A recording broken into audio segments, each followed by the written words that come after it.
Sveiki, skatītāji! Šoreiz mana auditorija ir Mārupē, mācību centrā Hagberga. Fantastiskās, ļoti skaistās telpās, kur notiek nekustamā īpašuma nozares profesionāļu apmācības. Un jau tradicionāli gada nogalē manas auditorijas viesis ir Latvijas nekustamā īpašuma darījuma asociācijas valdes priekšsēdētājs Aigars Šmits.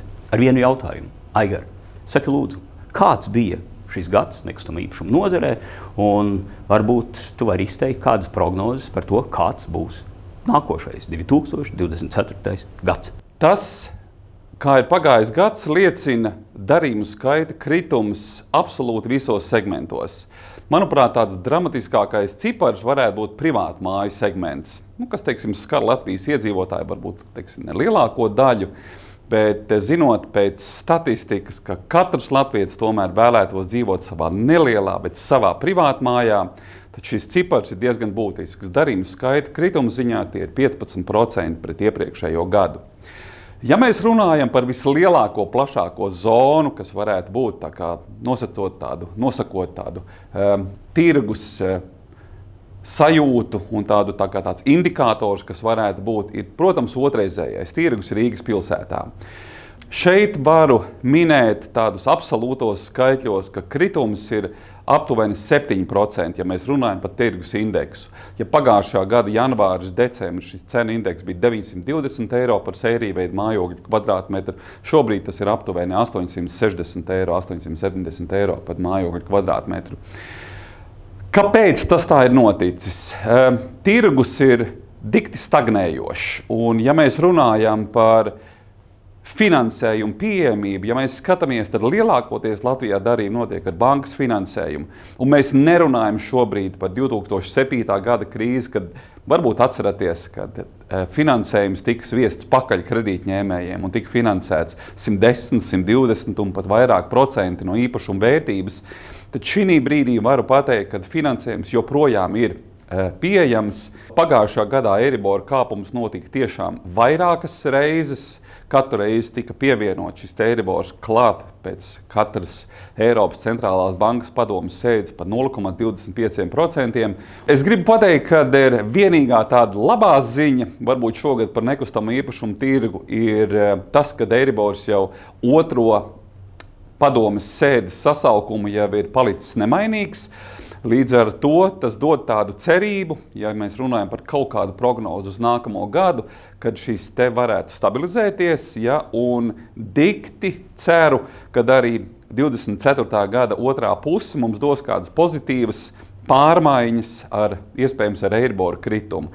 Kaut arī centrālās bankas šīs padomes priekšsēdētāja, laikam Lagarde, dāma, viņa gan saka, ka arī tad, ja šīs inflācijas rādītāji vidējā Eiropā sasniedzot šos 2%, nenotiks tā, ka tiks mests zemē Eiribors, kad mazliet ir šim tirgum jānomierinās un kādu brīdi mēs tomēr padzīvosim ar šo dārgo Eiriboru, lai atkal to samazinot, lai mēs neuzskriet atkal pretējā, lai nebūtu šis atsitiens ātrais, ka mēs atkal ielidojam kaut kādā lielā inflācijā. Nekustamā īpašuma tirgus pārējā Latvijā. Arī šī sadaļa ir diezgan tāda īsti ar labām ziņām padalīties nevaru. Kā mēs zinām, Latvijā mēs viskādi izdomājam rīkus, kā lai attīstītos nekustama īpašuma tirgus visā Latvijā.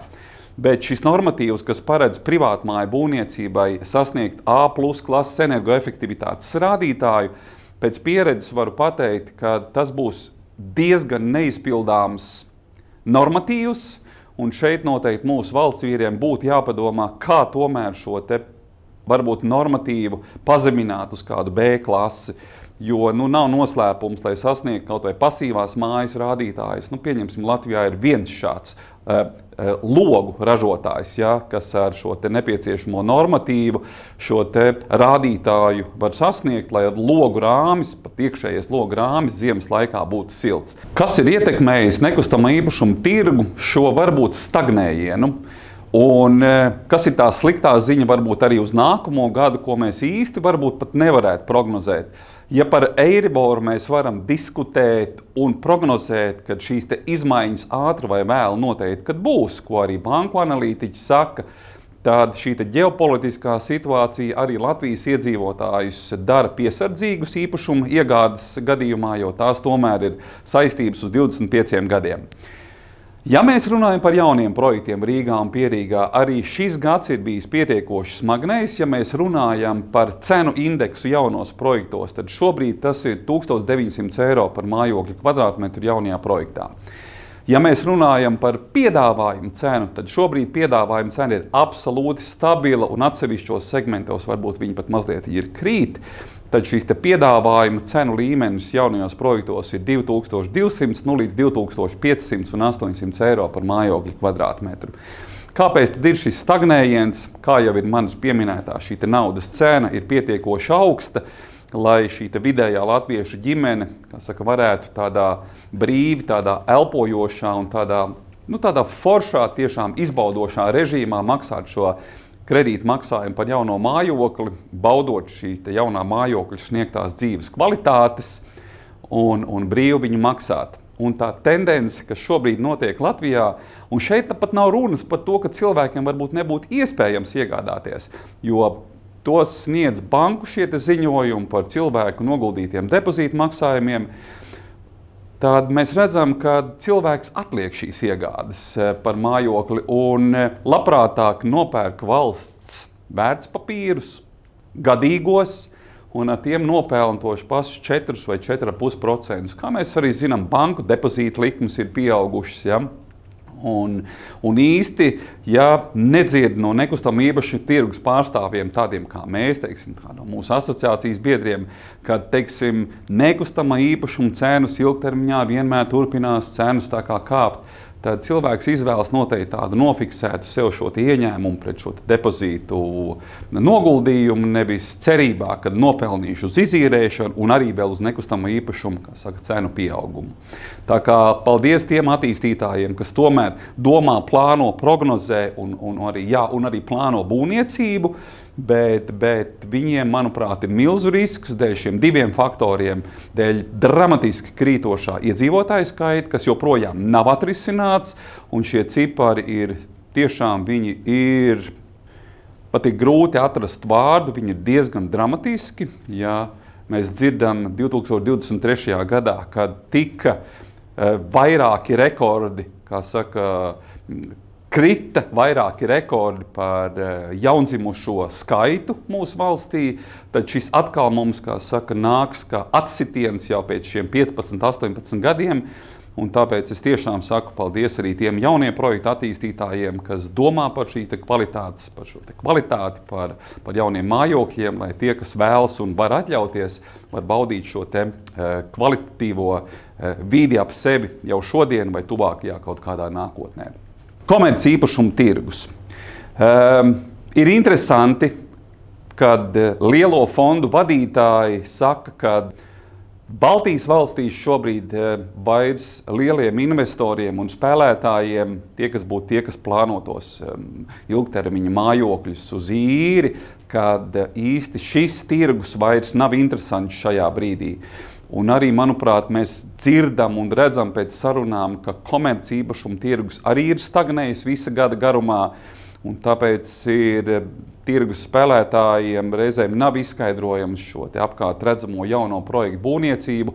Ja vien pēc tāds mans izskaidrojums varētu būt, ka noteikti ir izdevīgāk ir naudu turēt šī uzbūvētajā mājā, nevis kaut kur turēt naudu bankā, jo, kā mēs zinām, pagājušā gada beigās inflācija mums bija 20%, tad šī gadā, teiksim, tie prognozēta, šī Latvijas bankas prognozētā inflācija 2023. gadā ir 9%.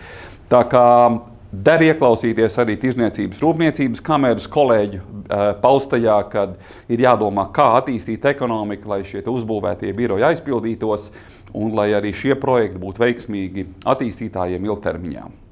Privātmāju būvniecība Pierīgas reģionā. Kā jau es video uzrunas sākumā teicu, arī šis skaitlis uz privātmāju darījumiem ir diezgan dramatiski kritis. Tie ir 15% ir kritums darījumu skaita ziņā pret pagājušo gadu privātmāju darījumu šī pirkšanas pārdošanas segmentā. Bet ir viena laba ziņa, kad būvmateriālu izmaksas šobrīd ir stabilizējušās, vairs netiek redzēts un dzirdēts par kaut kādiem būtiskiem cenu kāpumiem atsevišķos būvmateriālu segmentos.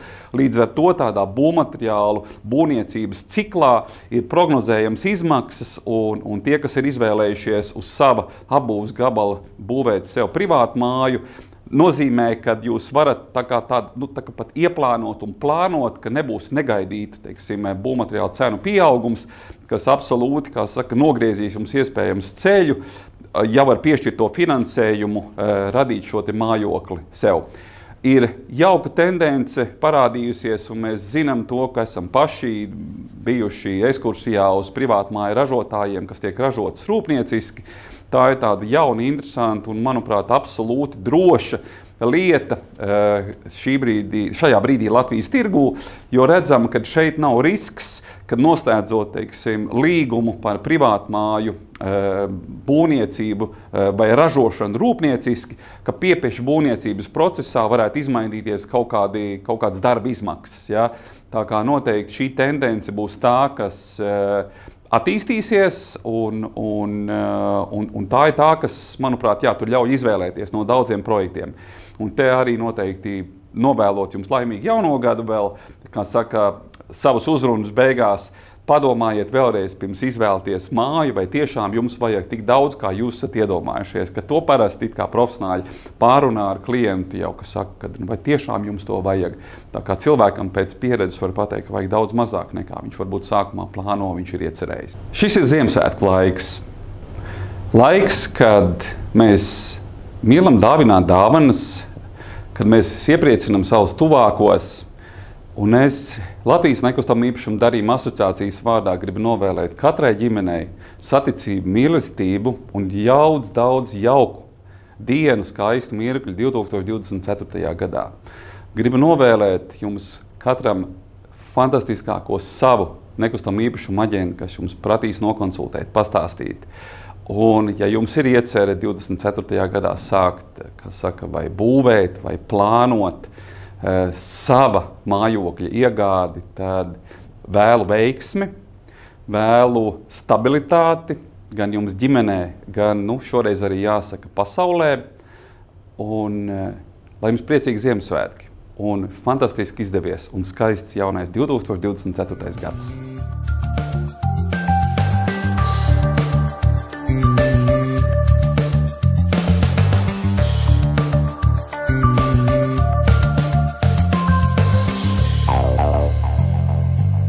Oh.